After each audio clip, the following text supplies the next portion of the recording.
안녕하세요, 보일입니다. 에이아야 붙다 2.0 그 9번째 시간입니다. 여러분, 과연 우리의 마음을 기계적으로 구현할 수 있을까요? 여러분 아시다시피 최근 AI 기술은 놀라운 속도로 발전하고 있습니다. 특히 2022년 말부터요, 대화형 AI 모델들이 대중화되면서 많은 사람들이 AI와 직접 상호작용하는 경험을 하고 있습니다.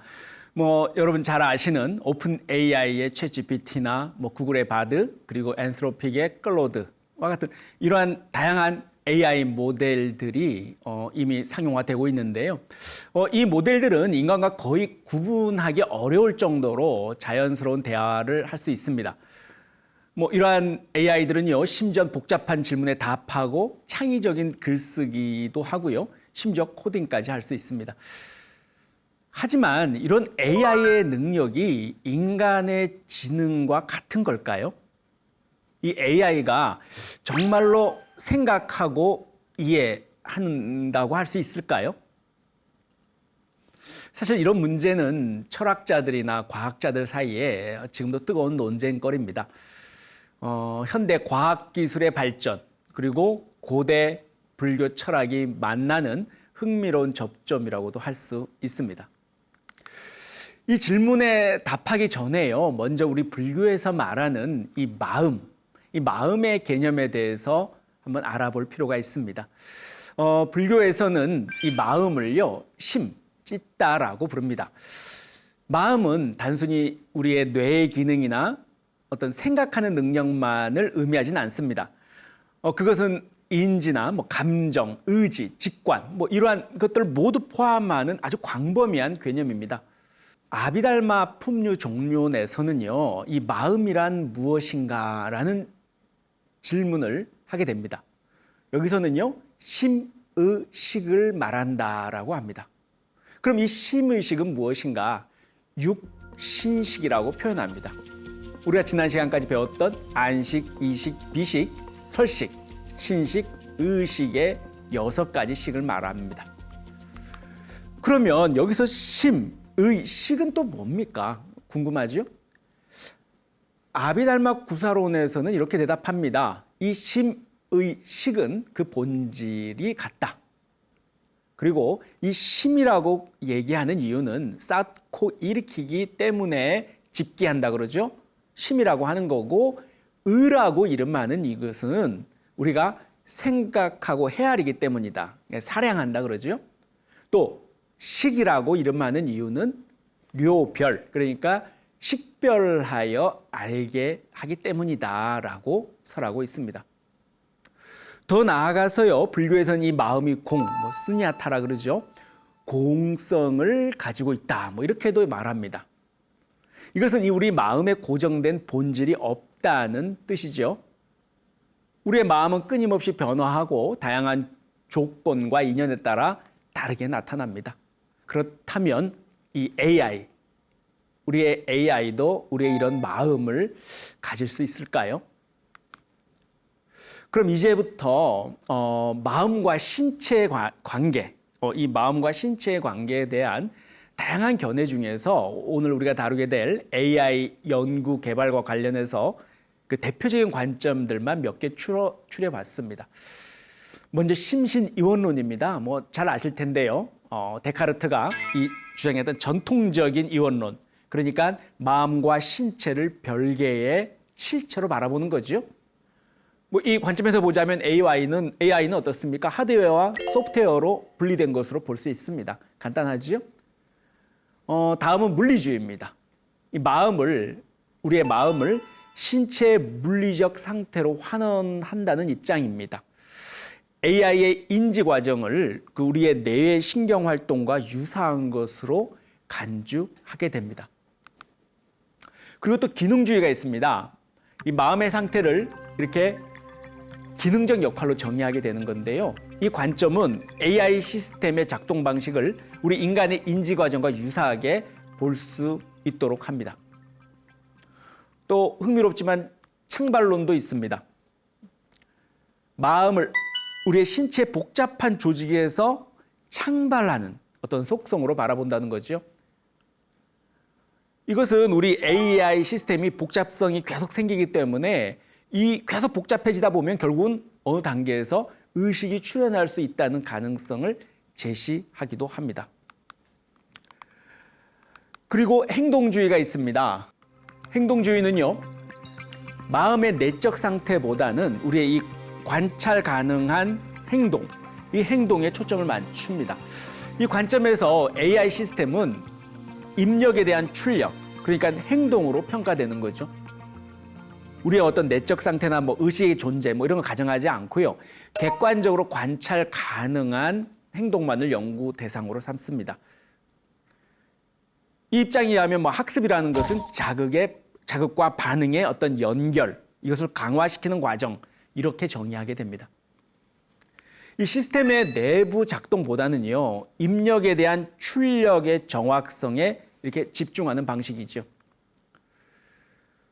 강화학습과 같은 AI 학습에 엄청난 기여를 하게 됩니다. 나중에도 강의할 기회가 있을 텐데요. 이 강화학습이라는 것은요, 행동의 결과에 따른 보상을 주는 거죠. 이런 방식을 통해서 AI 시스템은 훈련시킨다는 겁니다. 이 행동주의는 다른 접근법들과 함께요, AI 연구에 다양한 측면에 영향을 미치게 됩니다. 특히 복잡한 내부 구조를 가진 현대 딥러닝 시스템, 이 시스템의 성능을 평가할 때 여전히 이 행동주의적 관점이 중요하게 사용되고 있습니다. 마지막으로는 체화된 인지를 또 빼놓을 수 없습니다. 마음이 어떤 신체와 환경과의 상호작용에서 발생한다고 봅니다. 이것은 이제 요즘 로봇공학 연구 많이 하잖아요. 그리고 AI와 이런 어떻게 물리적으로 이 세계 속에서 이 세계 모델 안에서 물리적으로 구현할 것인가, 이 중요성을 강조하는 입장이라고 볼 수 있습니다. 자, 먼저 마음의 기계화, 그러니까 마음을 어떻게 기계화시킬 수 있을 것인가, 이게 가능한가? 라는 질문에 대해서 그 회의적 견해를 먼저 소개하겠습니다. 아마 기억하실런지 모르겠는데요. 지난 시간에 잠깐 언급했던 이 중국어방 논변에 대해서 다시 한번 생각해 보도록 하겠습니다. 이 사고 실험은요, 기계가 의미를 이해할 수 있는가에 대한 논쟁에 대한 어떤 하나의 설명이 될 수 있습니다. 존 설이라는 교수가요, 이 체계화한 중국어반 논증, 이 인공지능의 이해 능력에 대한 일종의 비판적 사고 실험이라고 할 수 있습니다. 간단히 한번 설명드려보겠습니다. 상황이 이렇습니다. 중국어를 전혀 모르는 사람이 밀폐된 방에 갇혀 있습니다. 그리고 이 방에는 중국어 질문에 대한 어떤 적절한 중국어 답변을 찾아주는 매뉴얼, 아주 상세한 매뉴얼이 있습니다. 이 방 밖에서는요, 또 다른 누군가가 중국어로 질문을 보냅니다. 그렇게 되면 방 안에 있는 사람은 매뉴얼을 참고해서요, 적절한 중국어 답변을 찾아서 밖으로 던지게 됩니다. 그러면 방 밖의 사람들은 방 안의 사람이 중국어를 이해한다고 생각할 수 있습니다. 하지만 실제로 방 안에 있는 사람은 중국어를 전혀 이해하지 못하죠. 이 사고 실험은요, 단순히 규칙을 따르는 것만으로는 어떻습니까? 진정한 이해나 의식이 생기지 않는다. 뭐 이러한 사실을 보여줍니다. 따라서 컴퓨터 프로그램이나 AI처럼 그렇게 인간처럼 행동한다고 해서 그것이 실제로 그것을 이해했다거나 의식이 있다. 뭐 이렇게 볼 수는 없다는 거죠. 존설 교수의 이 논증은요, 이 AI가 진정한 이해가 없는 상태에서 인간과 유사한 반응을 볼 수 있다. 뭐 이런 것을 지적하는 거죠. 그리고 그렇게 되면 흔히 말하는 강한 인공지능, 과연 그게 가능하겠는가? 뭐 이런 의문을 제기하는 겁니다. 컴퓨터라는 것, AI라는 것은 단순히 구문을 조작할 뿐인 거지 진정한 이해, 의식 뭐 이런 거는 가질 수 없다는 거죠. 존설 교수는요, 이 의미론적 내용, 이러한 것들은 단순히 구문 처리한다고 생성될 수는 없는 거다. 이런 입장입니다. 하지만요, 이 존 썰의 중국어방 논변에 대해서도 반론이 상당합니다. 주요 반론을 한번 소개해 볼까요? 먼저 시스템 반론을 들 수 있습니다. 개별 구성 요소는 이해하지 못해도 시스템 전체는 이해할 수 있다는 주장입니다. 물론 방 안의 사람은 영국인이 됐든 미국인이 됐든 영어만을 한 사람이라면 중국어를 이해하지 못하지만 방 전체의 관점에서 보자면 이 시스템은 중국어를 이해한다고 볼 수 있다는 거죠. 뭐 일종의 중국어 방이라는 게 컴퓨터의 CPU에 불과하다는 겁니다. 그리고 또 로봇 반론도 있습니다. 뭐 개인적으로는 참 설득력이 있다고 생각하는데요. 신체와 환경, 그러니까 외부 세계의 환경과의 상호작용이 의미 이해에 필수적이라는 겁니다. 이 중국어 방에 센서와 작동기를 추가해서요, 외부 세계와 작동을 하게 만든다고 하면 진정한 의미, 이해가 가능할 수 있다라고 주장합니다. 다시 말해서 우리가 흔히 말하는 의미가 있냐 했을 때 의미라는 것은 원래부터 존재하는 게 아니라요, 로봇이 외부 대상과 접촉하고 서로 상호작용하는 가운데 의미라는 것이 생겨난다, 이렇게 보는 겁니다. 또 세 번째, 뇌시뮬레이션 반론이라는 게 있습니다. 이것도 좀 흥미롭습니다. 이 반론에 따르면요, 충분히 정확하게 설계된 뇌시뮬레이션은 의식을 가질 수 있다, 뭐 이렇게 주장하는 건데요. 이 중국어 방이 인간 두뇌에 정확한 시뮬레이션을 포함하고 있다면 그것은 의식적 이해를 가질 수 있다, 이렇게 봐야 한다는 거죠. 자, 이렇게 또 듣고 보면 또 중국어방 논변은 다시 공격을 받게 됩니다. 또 다른 예를 한번 생각해 볼까요? 여기 그 유명한 메리의 방 사고 실험이라고 있습니다. 이 메리의 방 사고 실험은요, 철학자 프랭크 잭슨이 1982년에 제안한 것입니다. 이 인간의 의식 경험이 주관적 특성에 의해, 이 주관적 특성이라는 것은 흔히 꽐리아라고 표현하는데요, 이 주관적 특성에 관한 논의를 위해서 고안된 사고 실험입니다. 상황을 한번 이렇게 설정해 보겠습니다. 메리라는 이름의 천재 신경과학자가 있는데요, 예를 든 겁니다. 이 메리는 색깔에 대해서 모든 물리적 사실을 알고 있습니다. 하지만 이 메리는 태어나면서부터 줄곧 흑과 백, 흑색과 백색만 있는 방에서 살아왔고 실제로 다른 색깔을 본 적이 없다고 해보자 이거죠. 그런데 이제 메리가 어느 날 처음으로 자신의 흑백의 방 밖으로 나가서 빨간 토마토를 보았다고 한번 해봅시다. 이때 메리가 본 빨간색, 이 메리는 빨간색을 처음 봤을 때 새로운 것을 배우게 된 것일까요? 만약 이 메리가 새로운 것을 배운다면 이것은 의식 경험의 주관적 특성, 이 주관적 특성이 물리적 사실로 환원될 수 없다라는 것을 의미하게 된다는 겁니다. 또 반대로 메리가 새로운 것을 배우지 않는다라고 본다면 이것은 우리의 모든 의식 경험이 물리적 사실로 설명될 수 있다라는 것을 또 의미하게 됩니다. 여하튼 이 사고 실험은 이 우리의 의식, 이 주관적 경험이 객관적인 물리적 사실로 완전히 설명될 수 있는지, 이 문제에 대해서 철학적 논쟁을 촉발시키게 됩니다.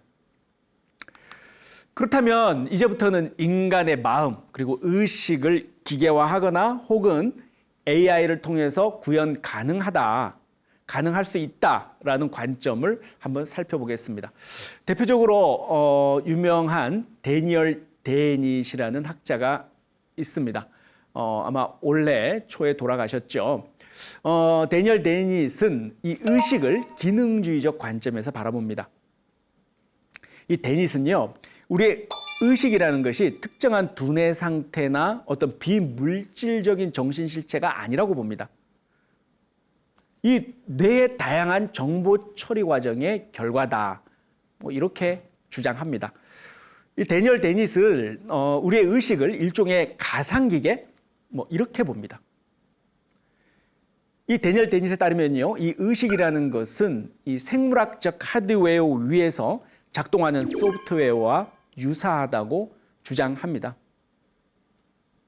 이 데니스는요, 의식을 단일한 중앙 처리 장치가 아니라 마치 AI처럼 병렬적으로 처리되는 여러 초안의 연속, 이른바 다중 초안 모델로 설명을 합니다. 이 데니스의 모델에 따르면요, AI 시스템에서도 구현 가능할 수 있다라고 이렇게 보게 됩니다. 그리고 앞서 설명한 지향성이라는 것이 문제되는데요. 우리 복잡한 시스템을 이해하기 위해서 그 시스템 안에 인간의 어떤 믿음이나 욕구, 의도를 귀속시킨다는 전략도 제안하게 됩니다. 이 관점에 따르면 이 복잡한 AI 시스템도 결국에는 의식을 가진 것으로 간주될 수 있게 되는 겁니다. 데니스는 아까 우리가 봤던 내용들 중에 기능주의적 접근을 취한다고 할 수 있는데요. 의식의 본질도 특정 기능의 수행으로 봅니다. 의식을 물리적 생물학적 과정으로 완전히 설명할 수 있다. 이렇게 믿고 있는 거죠. 이 데니얼 데니스는요, 이 의식에 대한 신비주의, 이런 것들 다 거부합니다. 다 과학적으로 설명 가능하다고 주장하는 거죠. 따라서 AI가 이러한 기능을 수행할 수 있다면 의식을 가질 수 있다. 이렇게 결론 내립니다. 다니엘 데니스는요, 이 인간 수준의 AI는 점진적으로 앞으로 발전할 것이고 이 과정에서 우리의 의식에 대한 이해도 함께 발전할 것이라고 보고 있습니다. 원칙적으로요, 마음의 기계화 가능성을 인정하면서도 그러나 현재의 계산적 접근만으로는 의식 경험을 완전히 설명하기 어렵다. 이렇게 보는 관점도 있습니다. 우리 지난 시간에 제가 잠깐 소개해드렸던 데이빗 차머스의 좀비 논증입니다. 지난번에 그 우스꽝스러운 좀비 사진 좀 보여드렸었죠. 그 논증을 수립했던 차머스의 좀비 논증. 이 논증은요, 바로 의식의 본질에 대한 철학적 사고 실험입니다. 간단히 정리해 볼까요?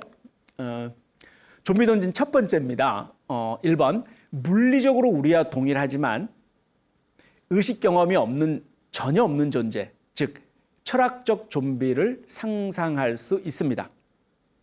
두 번째, 만약 이런 좀비가 논리적으로 가능하다면 우리의 의식은 물리적 사실만으로는 완전히 설명될 수 없습니다. 논증 3번, 좀비가 상상 가능하다는 것은 의식이 물리적 세계에 환원될 수 없음을 의미합니다. 논증 4번, 따라서 의식에 대한 물리주의적 설명은 불완전하고요. 의식은 물리적 세계를 넘어서는 그 무언가를 포함합니다. 이게 바로 좀비 논증입니다.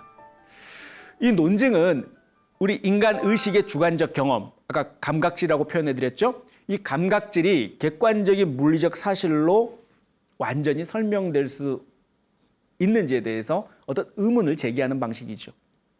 즉 철학적 좀비가 개념적으로 가능하다면 의식은 물리적 과정만으로 완전히 설명될 수 없다는 것입니다.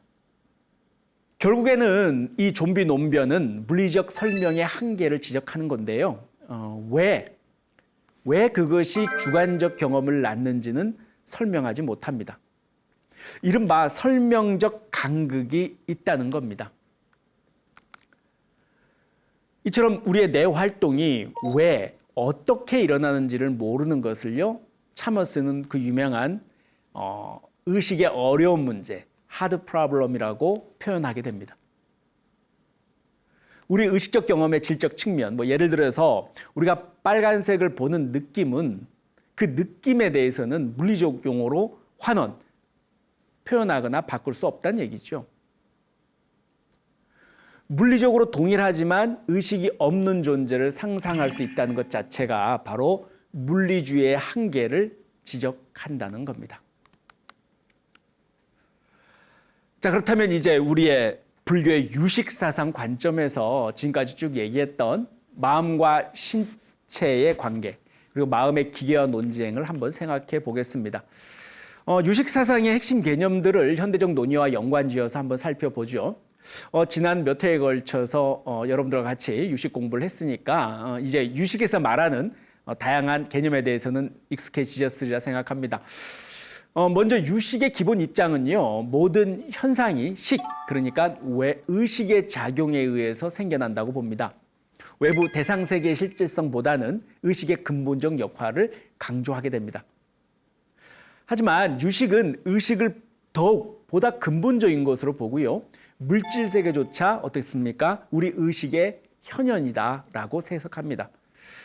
이처럼 유식 사상은요, 우리의 마음의 기계와 가능성, 이 문제에 대해서 직접적으로 답을 제시하고 있지는 않습니다. 하지만 마음의 본질에 대해서 깊은 통찰을 제공하고 있다. 이렇게 얘기할 수 있는데요. 결론적으로 지금까지 살펴본 유식 사상은요, 현대의 마음, 이런 기계와 논쟁에서 완전히 어느 한쪽으로 치우치지 않는 독특한 좌표, 위치를 차지하고 있습니다.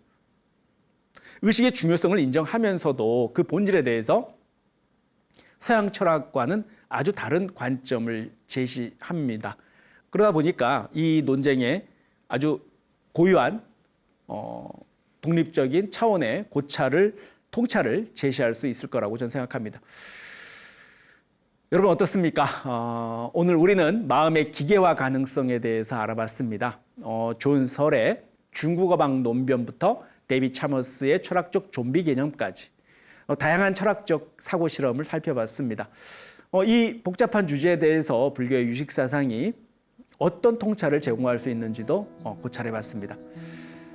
마음의 본질에 대한 이 논쟁은 단순한 학문적 호기심을 넘어서서요, 요즘에는 우리의 정체성 그리고 존재의 의미에 대한 근본적인 질문을 던지게 하고 있습니다. AI 기술이 이렇게 빠르게 발전하는 현재, 이런 철학적 고찰이 더욱 중요해진다고 볼 수 있죠. 우리가 만드는 AI 시스템이 진정으로 생각하고 느낄 수 있을까요? 아니면 그저 정교한 모방에 불과한 것일까요? 마음을 단순히 기계적 과정으로 볼 것인가? 아니면 그 이상의 그 무언가가 있다고 볼 것인가? 여러분도 이 흥미로운 주제에 대해서 깊이 생각해 보시기 바랍니다. 우리의 마음, 그리고 우리가 만드는 AI의 마음에 대해서 말입니다. 함께 해주셔서 감사합니다. 성불하십시오.